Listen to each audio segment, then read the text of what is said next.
জীবনে কত হাদিসই পড়লাম, কিন্তু এই হাদিসটা পড়ে হাদিসের প্রেমে পড়ে গেছি।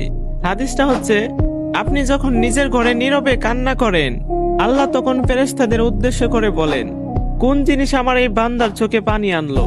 ফেরেশতাগণ বলেন, আপনার বান্দা সুখে নেই, আপনার বান্দা অনেক দিন হাসেনি।